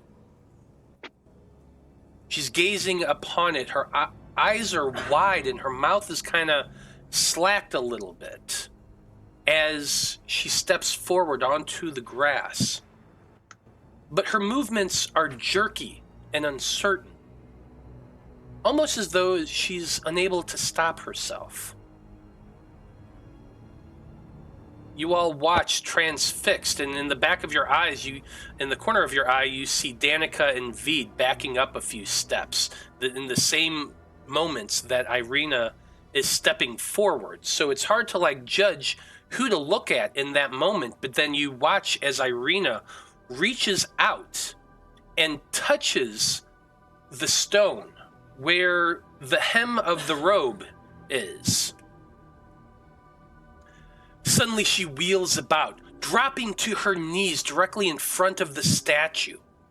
Her arms are jerked backward roughly, imitating the position of the statue, and she thrusts her head backward, straining in agony. You can see the veins poking out of her neck as she makes this silent howl of pain. And she begins thrashing about as though the very air is burning her and making her feel just excruciating agony. She screams. Oh, go ahead. I'm going to try to, pull her out of the circle. You walk forward, reaching out towards her, but she screams, and you just kind of halt back for a moment, just caught off guard as she yells, "Don't hurt them! They don't understand! It's not their fault! It is not your fault either! If you can hear me, they don't know what they are doing! Please, be better than them! Please, don't despise humanity!" And then she lets loose this unearthly howl that echoes out into the gloom before dropping to a heap on the ground in front of you all.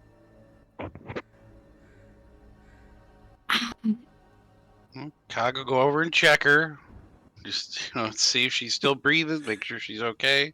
Make a medicine Delphine check. is holding in, and I told you so. Davos ran.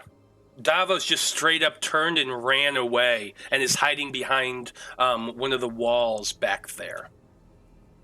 It'll be a 19 on a medicine check. You reach down and feel at her neck, and it takes a moment, and you're kind of worried for a second because you can't find a pulse. But then after feeling around her neck, suddenly she jerks. She looks up at you with these eyes that are just stained with black tears.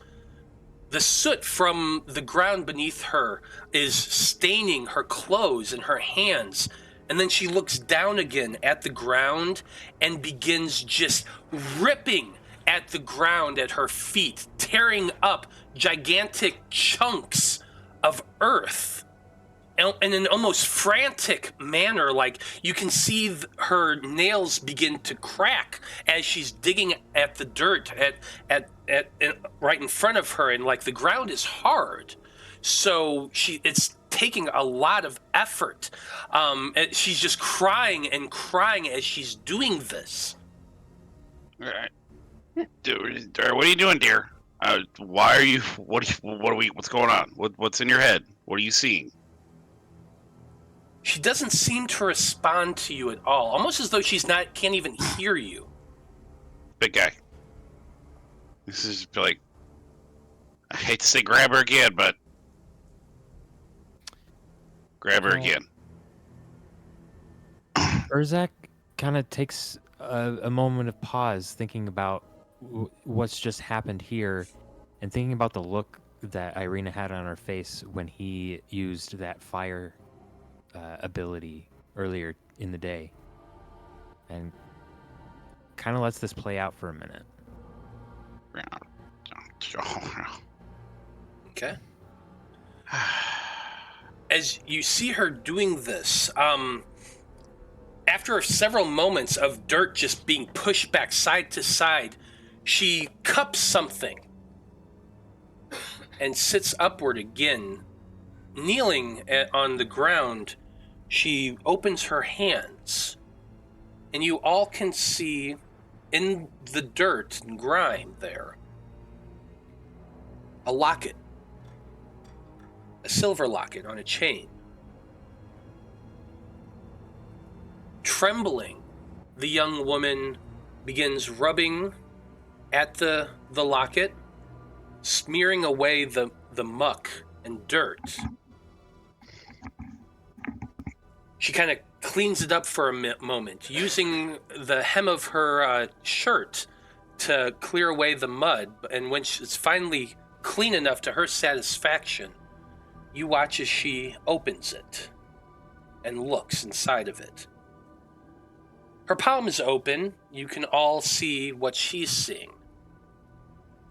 Inside the locket, there is a small picture on the right-hand side, and the remnants of another one on the left. The one on the left is just a corner. The rest of it burned away or ripped away, or it's hard to tell. What little remains of that picture is just it has just a corner at the very top, and it shows a little bit of dark hair, but not much else. The one on the other side, the right side, however, is very clear. The picture is of a small blonde child, maybe 2 or 3 years old at most, wearing a very fine red coat and seated upon a chair.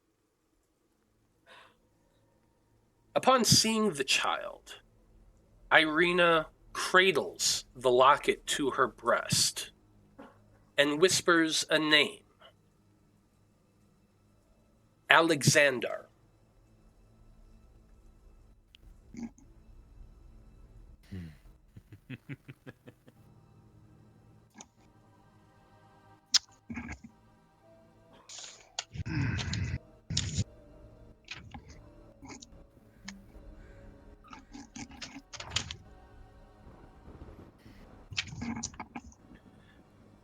The woman just sits there in the dirt, crying, Tears are streaming down her face, her shoulders shaking in gentle sobs. After a few moments, she looks up at each of you. I don't understand. What does this mean? Why do I know this name? I think you touched the spirit of the woman that was burned here. And perhaps she knew his name. Maybe you're the reincarnated spirit of her. I don't know. Anything's possible here.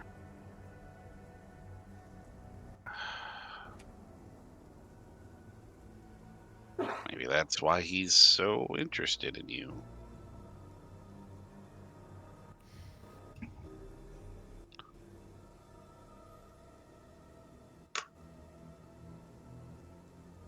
She climbs to her feet,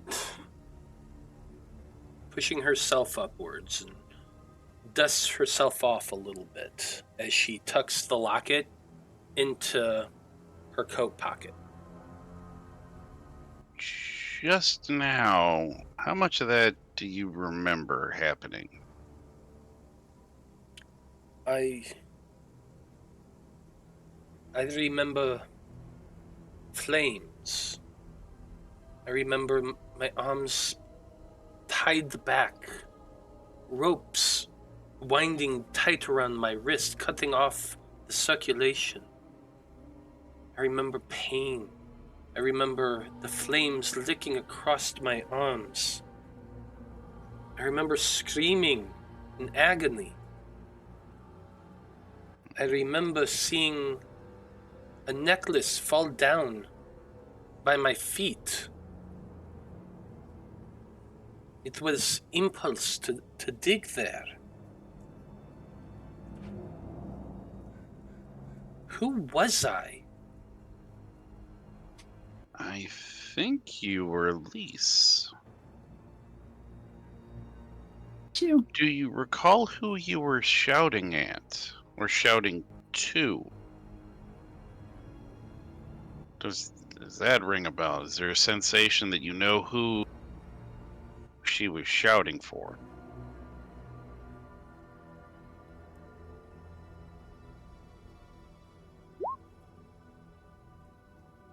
She looks down at the locket again.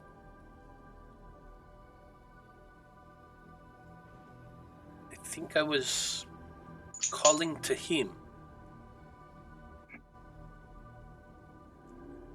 Why would I yell for a baby? Well, you also said, don't hurt them, don't lose your humanity. Would you be shouting that to the child?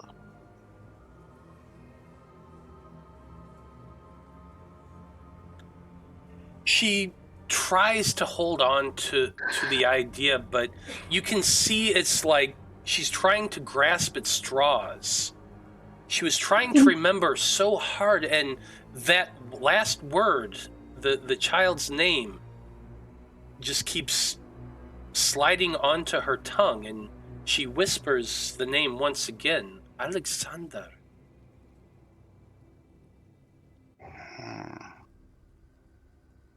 But then she shakes her head, and I don't know.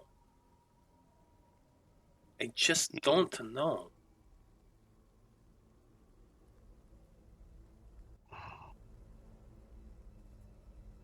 Alright. So it'd be great if we could figure out who that other picture was. Let's see who that could have been. So we know that she shows, what, 50 years ago, he said, right? So she had shown up like 10 years before, but she didn't have a child with her. So perhaps the child was lost before she came, and that's why she came. I mean, Strahd's been this way for centuries, right? He's been a vampire for a long time. Hundreds of years. Yeah, I'm pretty sure vampires can't father children, so hopefully he's somehow not the child's father.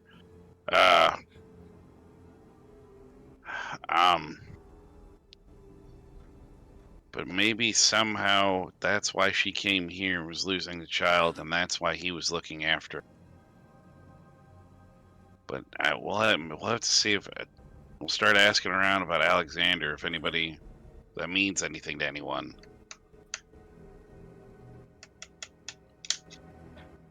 I mean, but if what you said, like what you're inferring, is that Alexander was lost before she came to help this area, I don't think so. nobody's gonna know who he is. Well, I mean, everybody here is dead.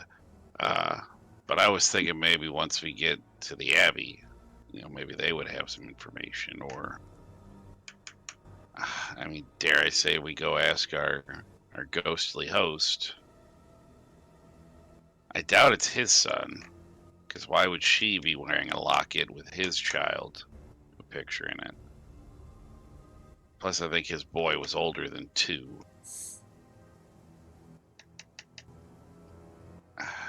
I mean, have we heard the name Alexander said before anywhere? I mean, in the... Make a Well, history it's check.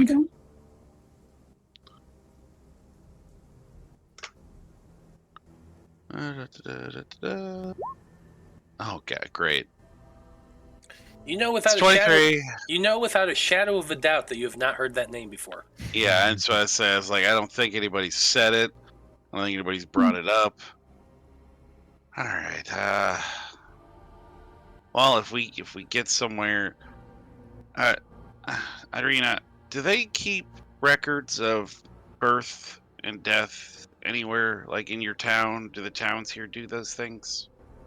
She shakes her head a little bit about the births. No, you can correlate some of that information based on tax records and things of that nature, but nobody just records birth rates because, to be completely honest, not all children survive past a few years here.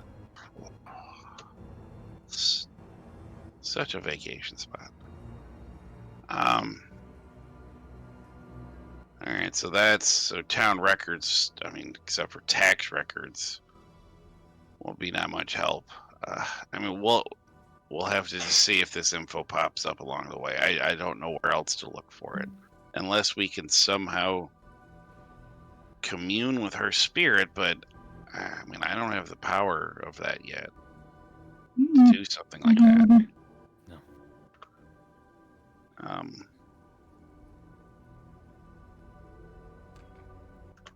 I don't think I'd get speak with Dead anyway. You might. What in it? It's a level. In Speak with Dead. What level spell is that? But Third, even I then, think. even then, we'd have to find a piece. Yeah. And I guess there's other spells that we could do to actually commune with the spirit, but like I said, I mean, ceremony's not going to do it, so. Unless, I mean, I can bless 2 people who want to get married, and it gives them a bonus to their AC. So he's going to look at Vide and Urzak and be like, huh? Huh? No? All right, just kidding. Yeah, I feel like even the crickets are kind of ignoring you at this point.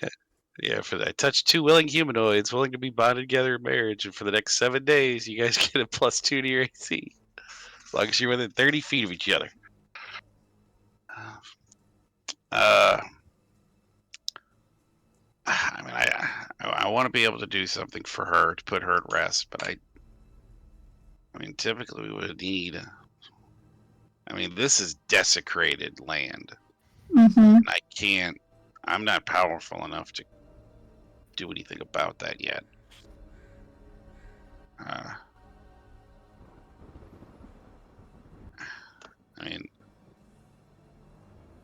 perhaps if we could take out this hag, that'll be at least one step to helping this place heal. And if we could find this man's child's bones... I mean, did we see any skeletons as we were walking in? I know we saw the stakes that had old blood on them. Were there any bones? Were there any bones around that? You didn't really go to We look. didn't You look. just happened to see them. Check, yeah. Well, first things first. I mean, I think we need to see if we can't at least rest up for a little bit of time. I don't know if we're gonna get a good night's sleep, but if we can try and chill out for a bit, rest. Is there anything else around this monument? A plaque, carvings? Nothing. Dead flowers. Yeah, no plaques, no carvings of any sort, other than the statue itself. There's really no other real details here. The face of the statue, it doesn't look like Irina, does it? They're not like spitting images of each other. Make an investigation check.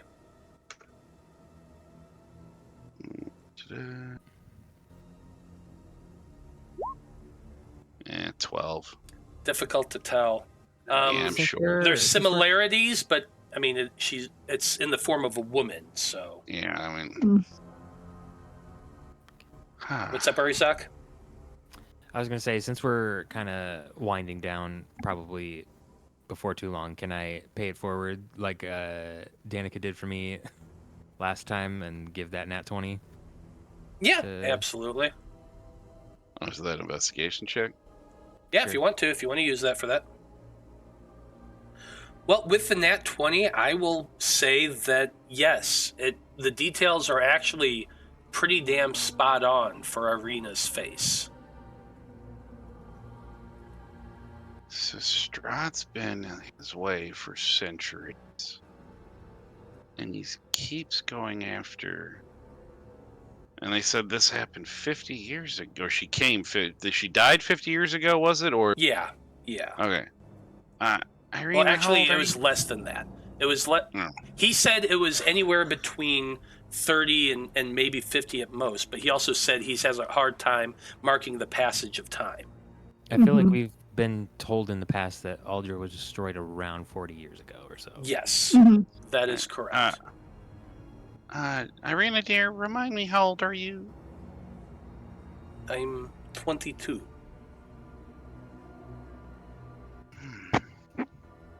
So it would have been roughly 8 years after die, or we're saying 40 then when this happened. Yeah, thereabouts.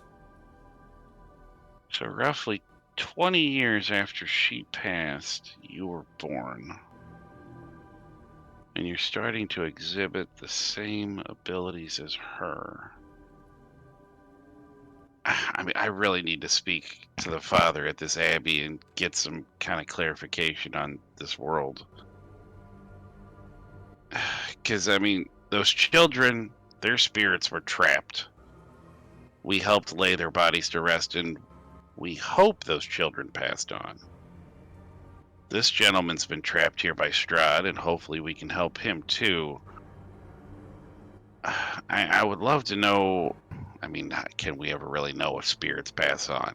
We like to think so. I mean, we don't get a whole lot of confirmation. You know, it's not like they can just pop in from the other side and be like, hey, what's up? I made it to the clouds. Thanks for everything. I mean, maybe her spirit didn't leave this world, and in fact found its way to you. And that's why you were able to find that locket. You were able to witness what she went through. You felt it. There's a lot of unanswered questions here, and I'm not really sure how to go about finding those answers. But maybe you do have a connection to her, and that's why Strahd's so interested in you.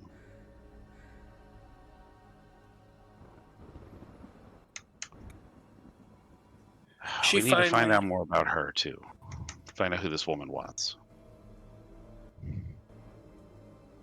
She finally situates herself as Davos is creeping his way back to your group as well. She says, if we are going to find whatever answers still remain in this place for you all, we should probably do it soon. Yes, ma'am. She looks up at the sky, which is still covered in fog, but she says, it is getting dark. You will not have the light for too much longer. How can you tell? I mean, she is from here. I know, I'm just being a goof. Before they leave, it didn't work the last time he tried it, so he's almost afraid to see what it'll do now. But he's gonna try and start, start druid crafting like some flowers or a bouquet to put at the statue. You cast Druidcraft and begin forcing flowers to grow up from the ground. And as they grow, you can't help but reflect how spindly the stems look. Long, jagged thorns spring up from the stems. And the blossoms, as they open up, reveal these sickeningly black and green petals that twist open before wilting almost immediately and falling down to the ground. Just gonna look up. He's like, I get it. It's gotta be all doom and gloom. These people serve you, but seriously, come on, guy. One rose? This is supposed to be a woman you loved. I'm just paying my respects. Antagonizing him. That's what I do. Yeah, that's true. You're better than anybody I know.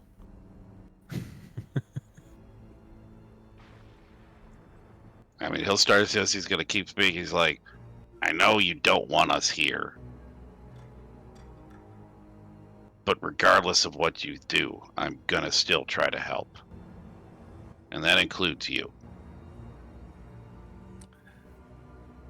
As you say this out into the mists, really? I cannot say that word. As you say that out into the mist, the only response that you get is a howl of wind that kind of makes you all just shiver a little bit. And I feel like that's probably a good place to end things for this evening. So, thank you to everyone who watched this evening. We very much appreciate you tuning in and hanging out with our Conclave Expedition that has finally hit level 5. Finally! Oh my god. You're all welcome. That was my doing. Yes. It was that clutch druid craft. Yes, definitely. I've been waiting. It's been 86 years.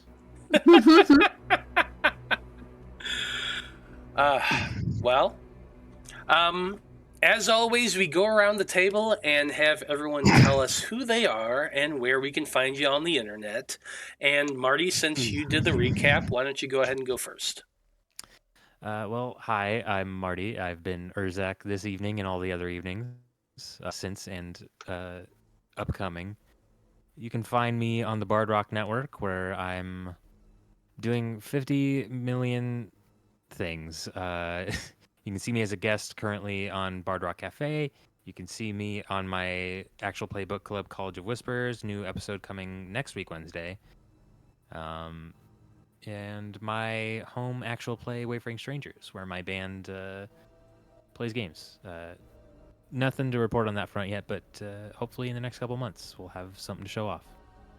Awesome. Brandie, you're next. I'm Brandie. You can find me here on the Random Rhapsody Network playing Vide here on Strahd. I will also be in which one is it? The Aether Tech Shanties? Aether Tech War. Oh, I'm in the Yeah, we're- Wars. Okay. We're the I'm in the shanties. Wars. Sorry. I'll be in the Aether Tech Wars come January playing hopefully a fun Kitsune character. I'm also on all the socials as River with a Y Dragon 82. Right on. Joe, you're next. Well, I am Corwan Oliver Goodwood, the heart and soul of the Curse of Strahd campaign. On Mondays, I am Blood from a Stone, and things are getting interesting. We did just break some people out of jail. We didn't kill everybody we were wanting to kill. I think perhaps because people were throwing fireballs and shit when we were supposed to be quiet, might have alerted the authorities we were there. But it's getting close. We're getting towards the end. I think within the next couple sessions, we're gonna end up being done. So, shit's getting it's getting real over there. And Blood from Stone on Twitter and everything else. So, have fun. Right on. Natalie, you're next.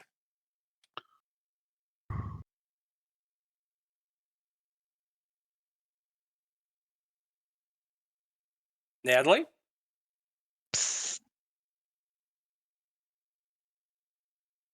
Okay, well, she might have gotten disconnected. That's Natalie at Batty_baby on the tweets and all the other stuff. And you find her typically here. Hopefully she pops back in. Dyto, go ahead. Hello, I am Dyto. You can find me on Twitter at Dyto11. I think the next thing that I'm going to be on is over on Lost Caravan. I will be doing some Lancer in December. I have some YouTube projects that are coming up. I will be doing some straight to YouTube for Cult Divinity Lost, Blood Dipped Wings. That should start premiering in December, along with some Mech Finder, which is a Mech Pathfinder 2E hack that one of my friends wrote, and it's been really fun to do those recordings. So keep an eye out on the Lost Caravan YouTube for when those release. And then you can find me here every other Wednesday, and in January, every other Monday. Right on. Well, I'm Matthew R. Dawson, your friendly neighborhood host and game master for Curse of Strahd and everything else here so far on the network. You can find me as at Scruffy Wanderer on the tweets and the instas. And I'm, other than running Curse of Strahd and Magi Nights and Fab 5, that's really all I've got going on for this month. Because, like I said previously, I'm in the middle of production on 2 new campaigns that's going to be starting here in January. So keep watching us for more information on that as they come out. But on behalf of everyone here in Curse of Strahd and everyone in the Random Rhapsody crew, I just want to say thank you, folks. It's been a delight. So long. Good luck. And until next time, may you live until you die. Until you die. Good night, everybody.